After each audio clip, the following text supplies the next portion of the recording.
मौन क्यों हो विभीषण? आज मेरे किस निर्णय ने धर्म का वध कैसे किया, बताओगे नहीं? भैया, सत्य कहूं तो आपका एक कर्म भी अधर्म है और कर्म का कारण भी। भैया, सब कुछ तो है आपके पास, शक्ति, सुख, समृद्धि, मेघनाथ जैसा आज्ञाकारी पुत्र, पतिव्रता पत्नी। भूमिका मत बांधो, सीधा सीधा विषय पर आओ। भैया, स्त्री चाहे शत्रुकुल की ही क्यों ना हो, वो सम्मान की अधिकारिणी है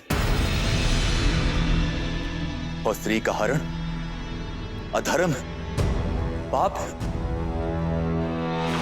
भैया, आप देवी सीता को लंका में लेकर नहीं आए, बल्कि विनाश का बीज बोया है आपने अशोक वाटिका में। किसी की हाय नहीं लेनी चाहिए, मेरा परामर्श मानिए। प्रश्न समूचे राक्षस साम्राज्य का है।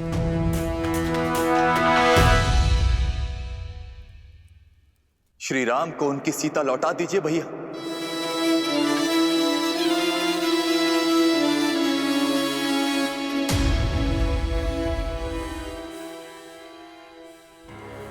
क्या आप सबका भी यही विचार है? दया आती है मुझे कि राक्षसों की सोच इतनी छोटी है। विभीषण, तुमने सबसे अधिक समय मेरे साथ बिताया है, परंतु फिर भी तुम मुझे समझ नहीं पाए।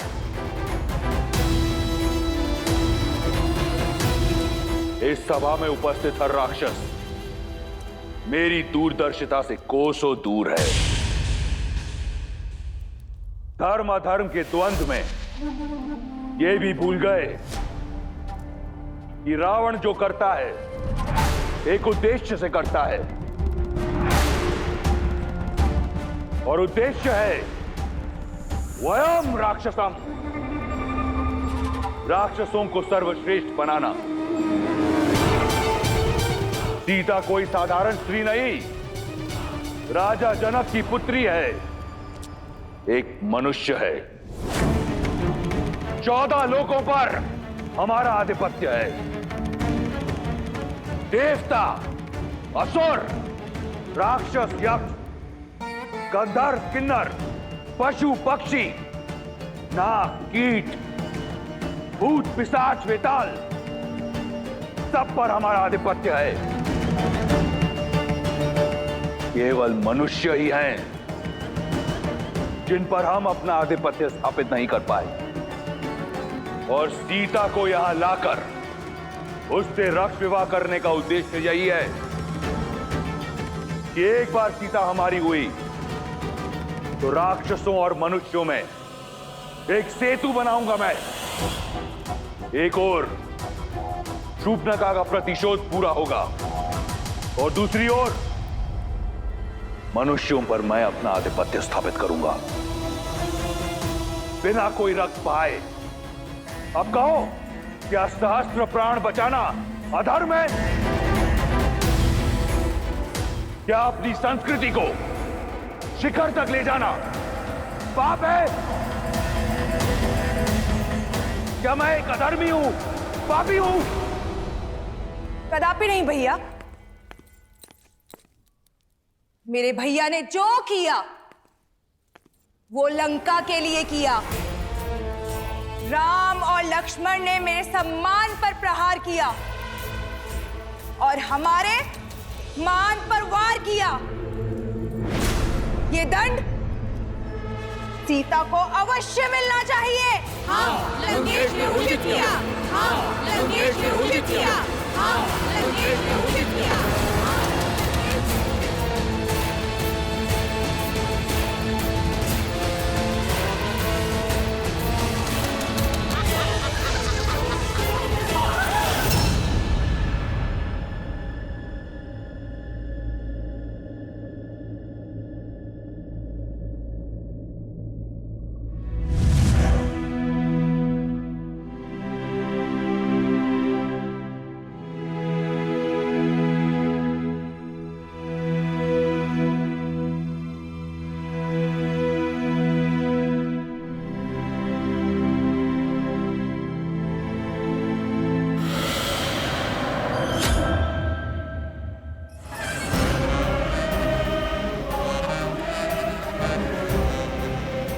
डरो मत, त्रिजटा तुम्हें मारने नहीं आई है। मैं तो सिर्फ ये देखने आई थी कि विधाता ने तुम्हें कैसे गढ़ा है।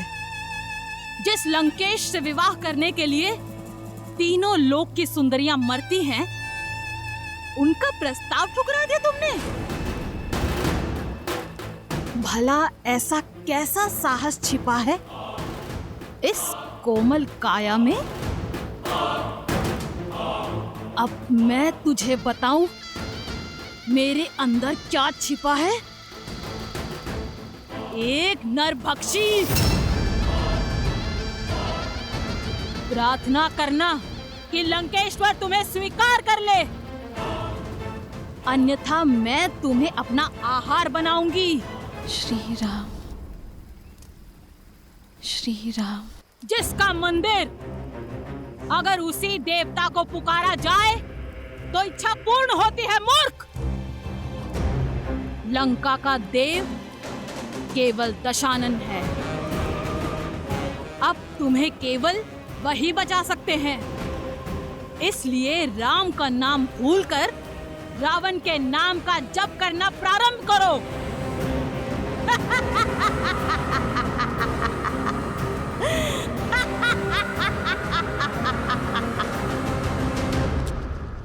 अगली बार मेरे धर्म पर प्रश्न उठाने से पूर्व जान लेना कि मेरा उद्देश्य क्या है, अन्यथा मैं भूल जाऊंगा कि तुम मेरे भाई हो। एक बात आपको भी स्मरण रखनी चाहिए दशानन, कि वो एक पतिव्रता नारी है। उसके श्राप की शक्ति पूरे असुर साम्राज्य को लील सकती है। उस पर वो उस जाति से है जिससे आपको अभेदान नहीं है।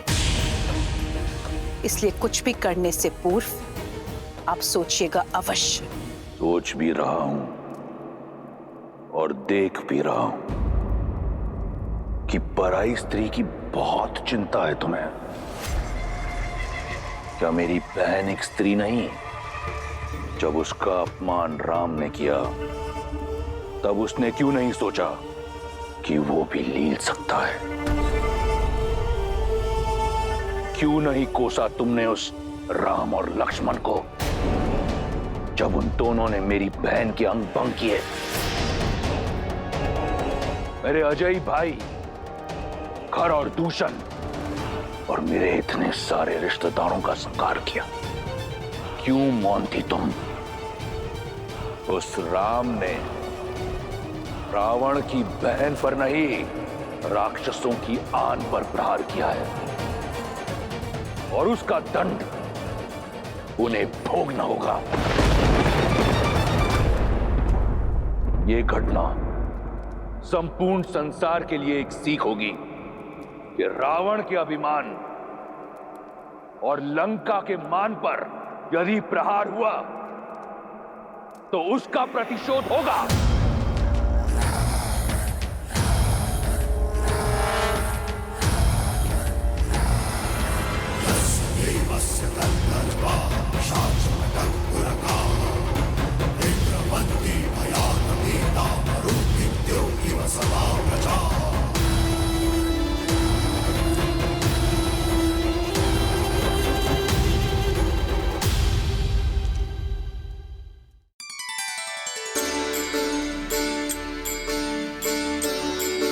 राम,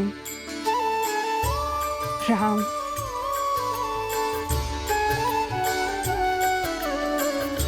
राम।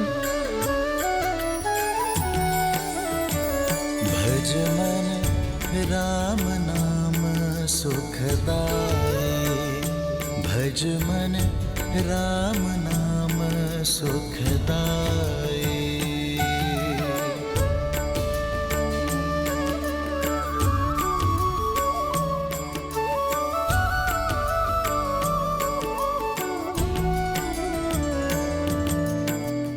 जी दर्शन से तर जाए नैया, तीही सूरत मन भाई। वो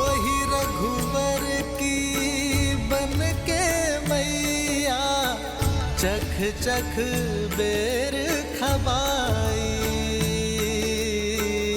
चख चख बेर खबाई, भजुमन राम नाम सुखदाई, भजुमन राम नाम सुखदाई। राम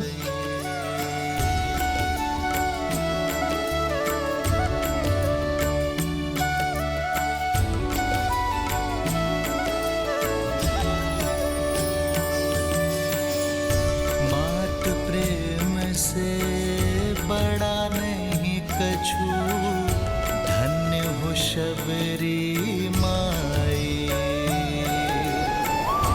राम नाम जो कोई सेवत, सदा रहत सुखदाई, भजुमन राम नाम सुखदाई।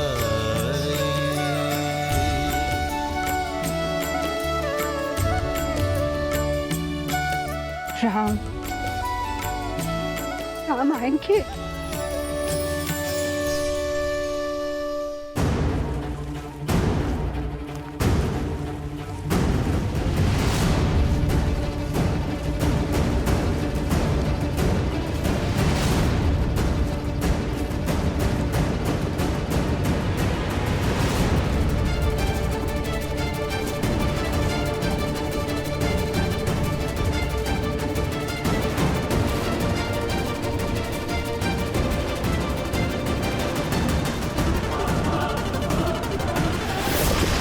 लक्ष्मण,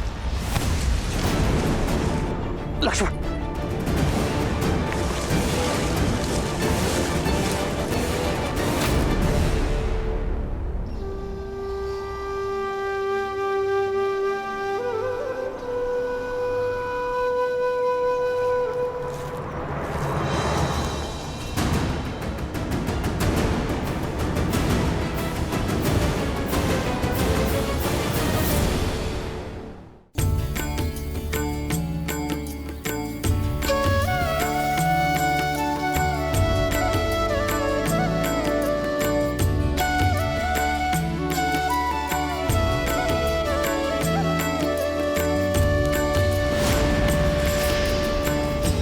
ये क्या? ये तो मैंने मेरे राम के लिए बिछाए थे। कौन है ये वनवासी जो वन मार्ग में पुष्प बिछाए बैठी है? मति भंग हो गई है इसकी। वर्षों से किसी राम की राह में पल के बिछाए प्रतीक्षा करते करते बुढ़ी हो गई है। प्रतिदिन आंगन सजाती है, पुष्प बिछाती रहती है और बुद बुदाती रहती है किसी राम का नाम। कोई नहीं आएगा बुढ़ी माँ, अपने भगवान को याद करो और मुक्ति पालो। मेरे राम आएंगे, देखना। राम, मेरे राम आएंगे।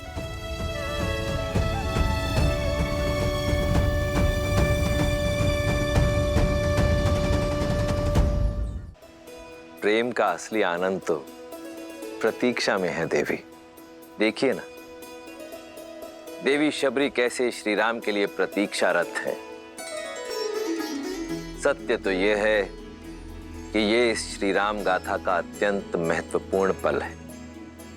परंतु महादेव, श्री राम से तो कितने ही प्रेम करते हैं, फिर शबरी उनकी यात्रा में इतनी महत्वपूर्ण क्यों? जीवन में हमें दो ही प्रकार के व्यक्ति मिलते हैं। एक वो जो जीवन यात्रा में मिलते हैं, दूसरे वो जो हमारी जीवन यात्रा को दिशा देते हैं। देवी शबरी उसी श्रेणी में आती हैं, जहां एक और श्री राम का जीवन शौर्य, प्रतीक्षा और विश्वास की जीत की यात्रा है, तो वहीं दूसरी ओर देवी शबरी उसी यात्रा का प्रतीक है जो अपने धैर्य, भक्ति और समर्पण के कारण एक ऐसा पुष्प बन चुकी हैं जो अनंत काल तक श्री राम गाथा को महकाती रहेंगी। देवी, सत्य तो यह है कि देवी शबरी के चरित्र में से यदि कोई एक भी गुण कोई मनुष्य अपने चरित्र में समाहित कर ले तो उसका जीवन धन्य हो जाएगा। अद्भुत। जिस शबरी के गुण गाते स्वयं महादेव नहीं थक रहे हैं, उस शबरी का परिचय मुझे भी दीजिए। अवश्य देवी।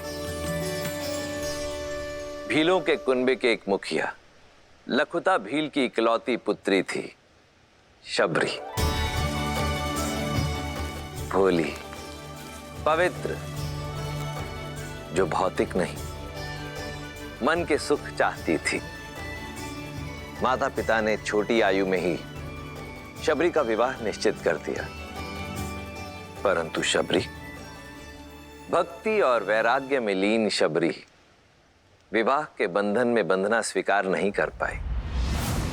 अपने घर परिवार को सदा के लिए छोड़ शबरी पंपा सरोवर के तट पर आ पहुंची।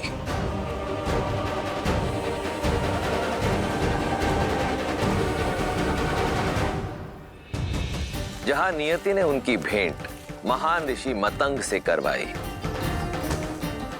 शबरी उनका मार्गदर्शन चाहती थी। मतंग के शिष्य और सहयोगियों ने शबरी के कुल के कारण उसका विरोध किया, पर मतंग ऋषि ने उसके मन की पवित्रता को भांपा और शबरी को अपनी शिष्या स्वीकार किया।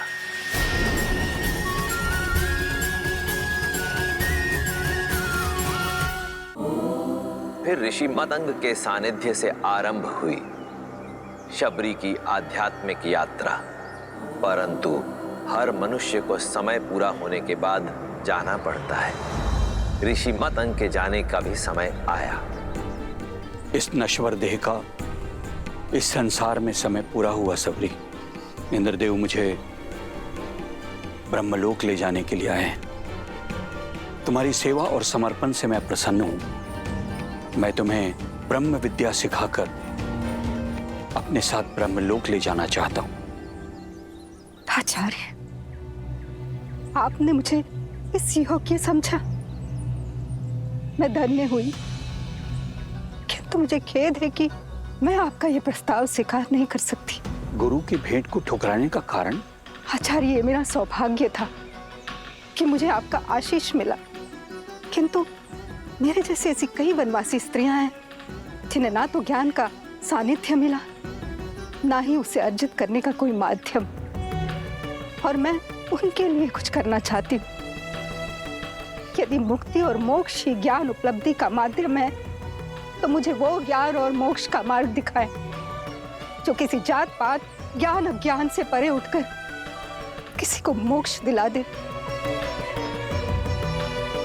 आज अंतिम बार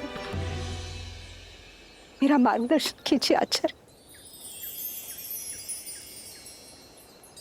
मुक्ति के लिए, भगवान को पाने के लिए भक्ति से सुगम कोई अन्य मार्ग नहीं है। यहीं पंपा सरोवर के तट पर कुटिया बनाओ। नारायण जब राम के नाम से मानव अवतार लेंगे, तब तुम्हें खोजते हुए स्वयं तुम्हारी कुटिया में पधारेंगे शबरी। उस दिन से लेकर प्रतिदिन शबरी पूरे धैर्य से अपने श्री राम की बाट जो रही है।